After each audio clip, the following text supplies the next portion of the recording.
সেতু আছে, তবে নেই সেতুতে ওঠার সড়ক, তাও আবার একটি নয়, মাত্র 100 গজের ব্যবধানে দুটি সেতু। 64 লাখ টাকা ব্যয়ে সেতু দুটি ব্যবহার হচ্ছে এখন ধান পাট শুকোনোর কাজে। এভাবেই গচ্চা যাচ্ছে সরকারি টাকার। নারায়ণগঞ্জের বক্তাবলী ইউনিয়নে ঘটেছে এমন ঘটনা।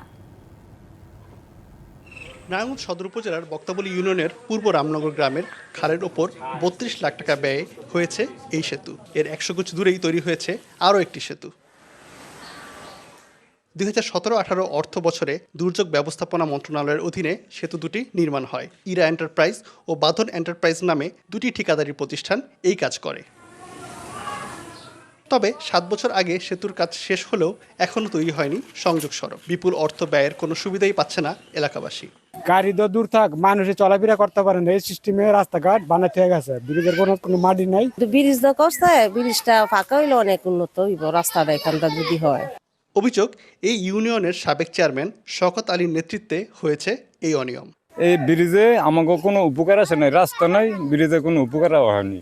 রাস্তা করলে আমাদের উপকার হবে। আমরা চেয়ারম্যানের লিগে পারি নাই, আমার কোনো উপকার হয় নাকি, হার মন মতো হ্যাঁ করছে, তো হার মন মতন হ্যাঁ করলে তো আর আমার কিছু করার নেই।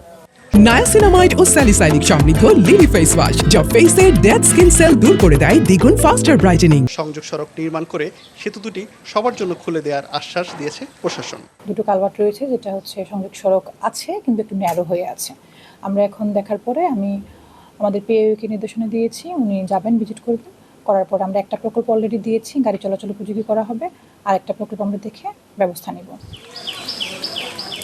আওয়ামী লীগ আমলে প্রকল্প দুর্নীতির অন্যতম উৎকৃষ্ট উদাহরণ 64 লাখ টাকা ব্যয়ে নির্মিত এই দুটি ব্রিজ, যে ব্রিজগুলোর কোনো চাহিদাই ছিল না স্থানীয় বাসিন্দাদের কাছে। তারা বলছেন সংযোগ সড়ক দ্রুত নির্মাণ করে ব্রিজগুলোকে অন্তত ব্যবহার উপযোগী করে তোলা হোক। বক্তাবলী নারায়ণগঞ্জ থেকে সাবিত আল হাসান, ডিবিসি নিউজ।